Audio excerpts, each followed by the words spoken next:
said the same thing at every guy who said, um, the book. Get this. This is a really bold statement. These are successful people. I mean, these aren't just bozo idiots. These are people who are deeply invested in their professional growth and personal development.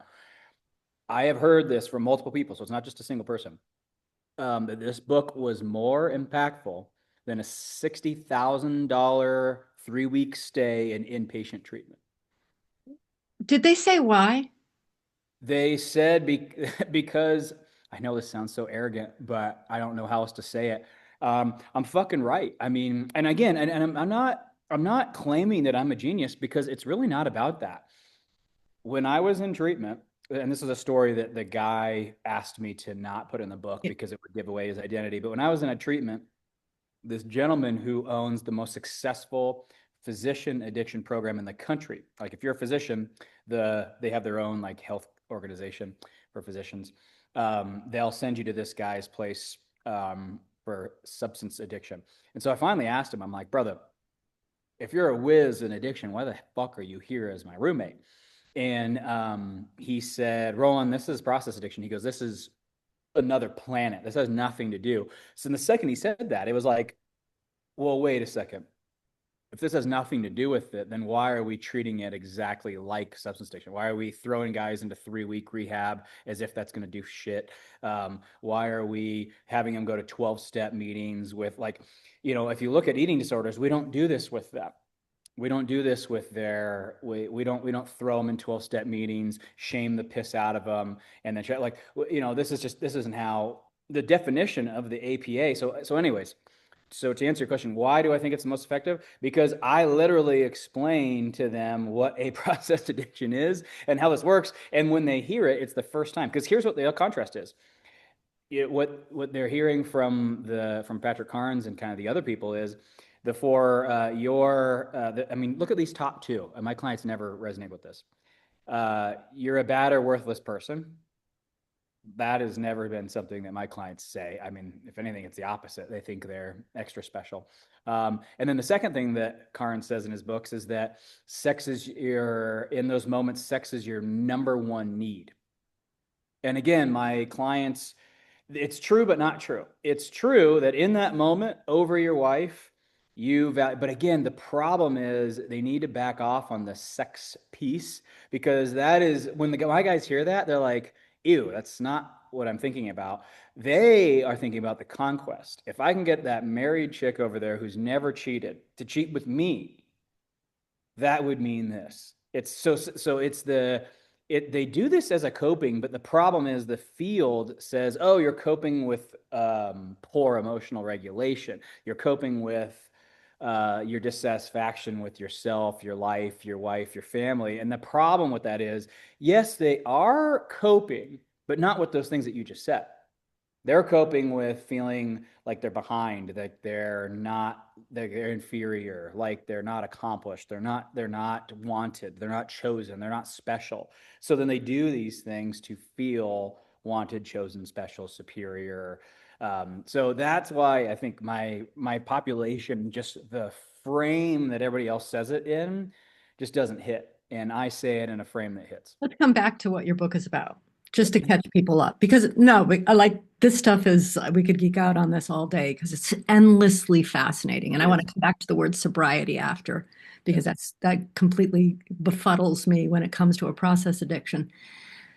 So tell us what your book is about. Tell us the name of your book Yeah. and what your book is about and why you suddenly felt compelled to write this book. Mhm. So, my book is written for high achieving men who struggle with compulsive sexual behavior. Now, the title will say sex addiction because that is what the field has chosen to call this.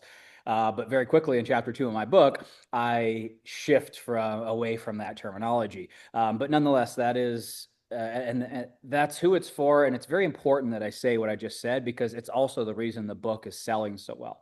I mean, we're talking about a very niche market and we're talking about, and I don't, I'm sure that, I mean, there's other books that are selling way more than mine, but I'm thoroughly shocked at the number of sales that we are having in such a small niche. But my point is, when you have a well-written book with a well written title, and it's presented in a way that really hits the target audience, which is what we did together, then it works. And I think we're seeing the benefits of that. Was I told you guys that these guys had a unique problem and that they were being underserved as high achieving, successful men within this particular space. And we provided a solution for that population written in a way that they can understand. That's essentially what my book does. Is it comes into a field that's already been very well studied and established. I'm not trying to replace anything. I'm just simply trying to repackage it so that this portion of the population who felt like they didn't fall into this category, I can show them, well, you actually do, and here's how.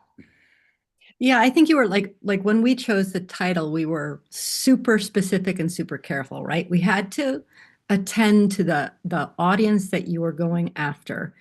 And we had to have the keywords in there that people are actively searching for. So we had to get the target audience and the keywords just so. So, And close, because that's the thing is that I would say the title's what closes the sale, which is frustrating because here you have this book full of so much value, and you think that the value of the book closes, but in the end, when someone's scrolling around on a bookstore for a solution, I mean, let's be real, the title is probably going to be what sells. So it's like, how do we call out our audience, hit on what they're looking for, and close the sale? I mean, it's a very, the title, it's a very challenging thing to come up with. yeah. And I want to talk about the reason you decided to write this book. Okay. Mhm. Because we've got the idea of a high achiever, we have the idea of a sex addict or sex addiction. And yes, you explain all of the things, right? But to put those two together and then put yourself out in the world in black and white as, you know, being someone who can write to a high achiever and being somebody who has personal experience, not just professional experience with sex addiction. Most people are not running to do that. They are not trying to beat you to the finish line to do that. So it takes a lot of guts. And I kind of want you to walk through that thought process because there are so many people who want to write a book, but their perfectionism or what it might mean about them or what it could expose Mhm. about them makes them really reluctant to do that. Mhm. And you are a really gutsy dude. Talk Well, I me wouldn't I through. wouldn't say that. I wouldn't say that because I am afraid and probably more afraid than others. So I will answer your question and I'll answer it with a little bit of that last piece injected into the answer. To me, I agree with you. People get hung up. Where I figured out how to not get hung up was the book solving a very, very specific problem. I think where people get hung up is they try to have this robust book that includes everything. Here's what I would tell the authors who are doing that. There's tons of books already. Stop. Just uh, every time I buy a book and the first 300 500 pages are catching me up, you got to just stop that. It's just there's too many books out there, and I think if you look at the Audible statistics, if you try to do that with your book, they just don't come back and complete the book.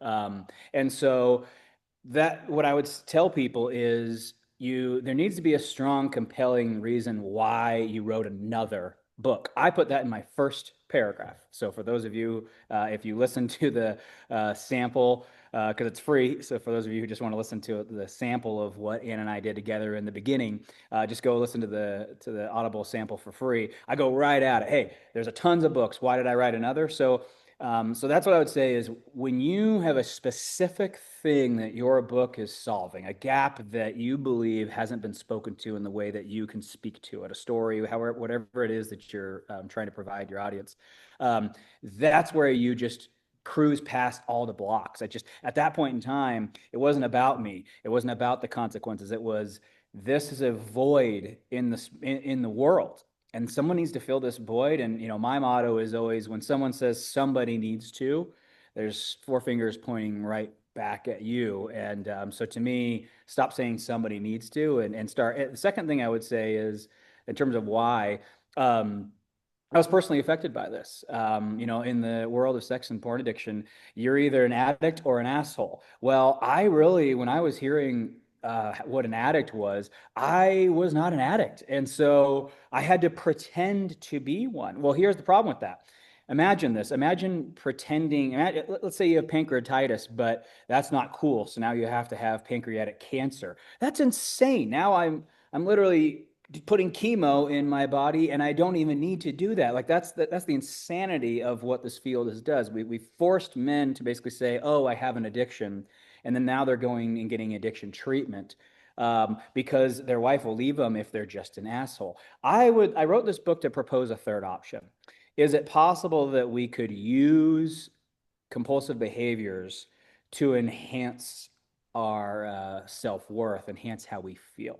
And I think if we look around at the world, people do this all the time. We buy cars we don't need to have. We have surgeries done that we don't need to get. People do things all the time they don't necessarily want to do, but they feel like they have to do in order to fit in and feel the way that they want to feel. That's what I wrote this book was. I got tired of guys forcing the field was forcing men to have a problem they didn't have. And the sad result was they weren't getting better. And then they were getting divorced anyways at the end of it. And by that time, they felt like they had to be an addict. So here the guy is in recovery getting, in my opinion, the wrong treatment. So I wanted to come in and just highlight why it was happening. But again, leave the ball in their court. Hey, what you guys choose to do with this is up to you. What I just want to do is shine light on potentially why the statistics are showing that men aren't getting better. So let's come back to what's happened now that you have this book out in the world. And your book came out, I think, in February, right? You like, Yeah, in February technically, but then the audio book didn't come out until like late April, and that's important to say because I think in my niche, these guys don't want a sex addiction book laying around. So I just want to highlight, really, you and I are talking about the largest portion of its consumption. Really, just came out a couple months ago. I love that, by the way. I love the fact that you understood precisely how this book was going to be consumed, what the best way is. A lot of people, don't really cotton to that stuff. They're Hmm. like, whatever you guys want to do, we'll do. But you understood this target reader and this market so well that yeah, I just want to commend that. So coming off the back of that, having this book out in the world, what's been the biggest surprise when, because I know you're talking to people who have read your book. You open the gateway for Yeah, people to just reach did an out hour to ago. you. Yeah. Right. Well, just an hour ago, but what has been so surprising? First of all, what feels good? Yeah. So there's kind of three different things.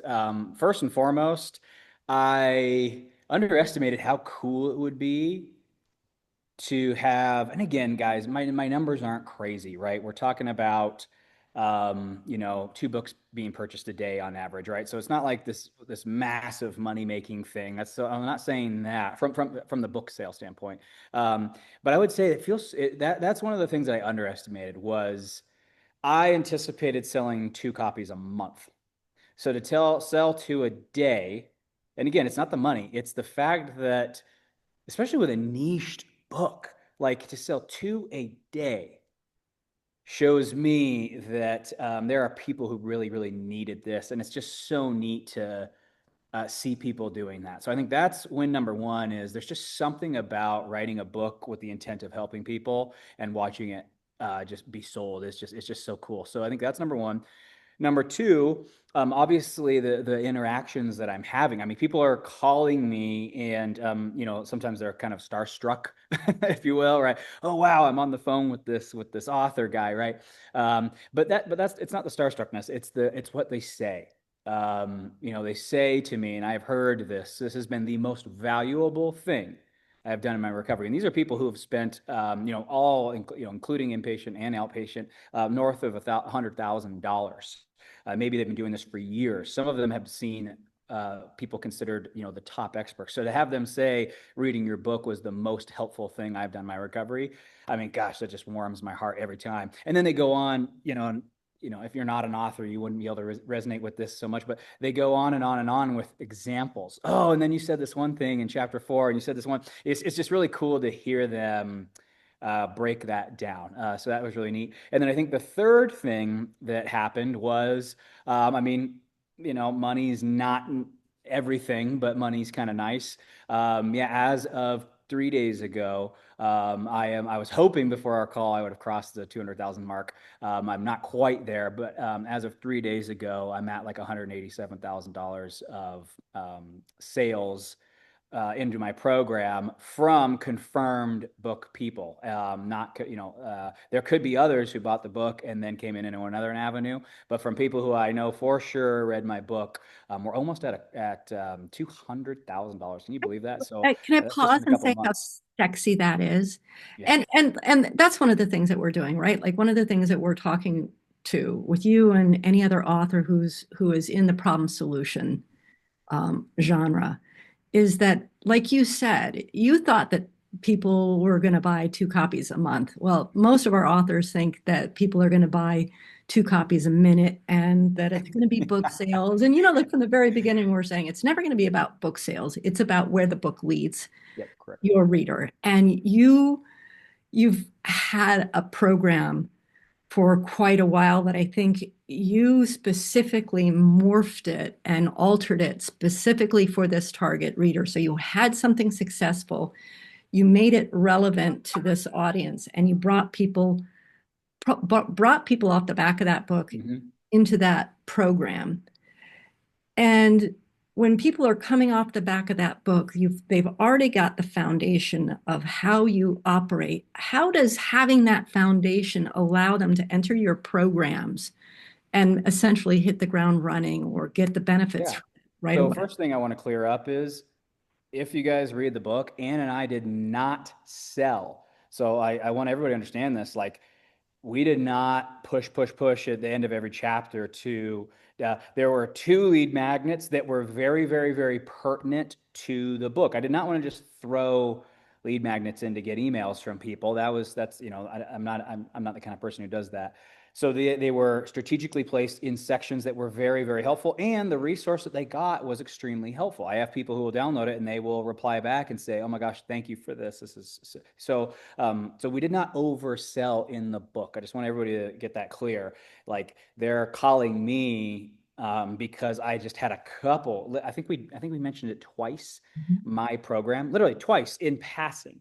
Okay, so it was not. We did not aggressively sell. But to answer your question, what happens is they call me sold. I mean, that's the best way to say it, is they call me and they're saying, yes, this whole thing that you just said, like that is exactly what's going on in my brain. And the methods of which you talked about it going away are the only thing that logically makes sense that would work. And so to me, what the book did was the book further explained the problem in ways that they've never really thought about it. Then, once they understood that, I came in and showed the solution, not just the solution, but the solution in context to, can you now see why this is the only way that this will get out of your life?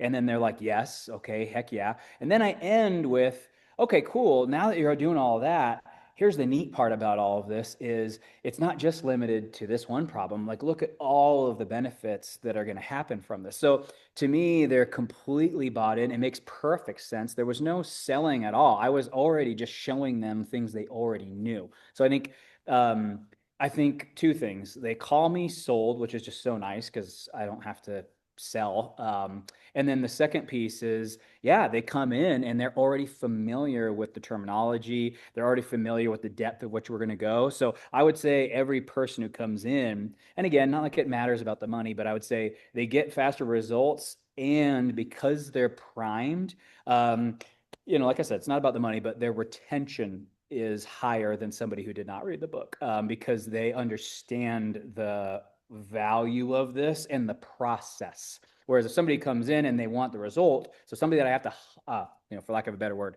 hustle into buying this, it's very much, hey, don't you want this result? Don't you want this result? Don't you want this result? And so they have this kind of finite mindset around it. Whereas the book says, guys, you're going to be doing this forever, and you're going to be in my program and other people's programs for the rest of your life. Sorry, but and the book articulates why. So they come in and they're fully understood that this is going to be a lot of work, that they're going to have to try really, really hard. But more importantly, that this is you got to honor this process. And I think because of that, now all of a sudden I have people who are excited to participate, and retention's a lot higher because they understand the why behind why this takes so long.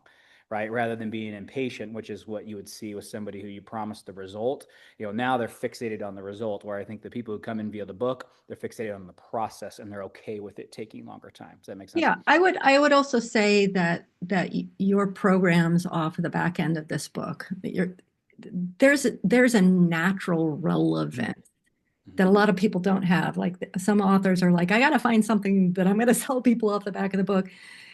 The what you have, what you're speaking to so deftly in the book is the lack of the right community.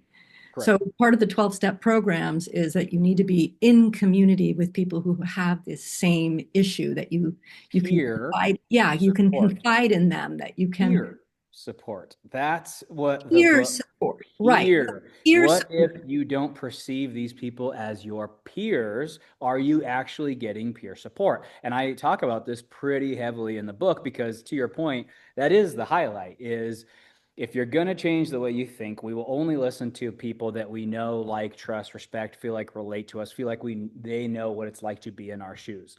So if you go into a group and everyone there doesn't, you feel like does not know what it's like to be you, how much are you going to take their advice, change, pour into that friendship, right? If you feel like you're on the outside looking in, even though you're in a group, that's not connection. So yes, absolutely, I solve a very specific problem, and to your point, I back it up in the book as to with hard data of, hey, this is the benefit you should be getting from your group. If you're getting it, great, good for you. If you're not getting it, find a solution, right? And again, and nowhere in the book do we necessarily say I have the only solution. I never claim that. I just say you need to find this somewhere. And to your point, it's a very logical, rather than racking your brain and searching high and low, you could just call the number at the back of the book.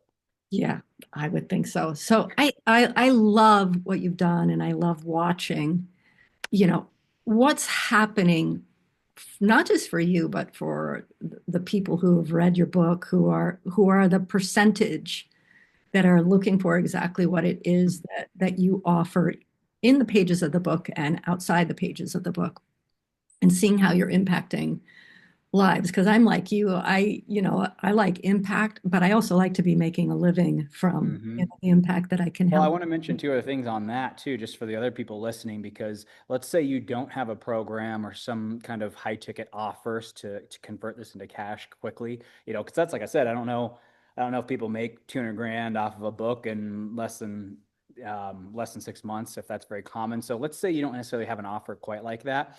Let me tell you guys what this has also done. I now have a book that I can sell at the bookstore at conferences. So it's very common, at least at a lot of conferences in the mental health space, they have bookstores at the conference that are books written by a lot of the people who are at the conference, right? So I now have my book there, and shockingly, I sold a good amount of copies when I was there. I was not anticipating that, but that happened.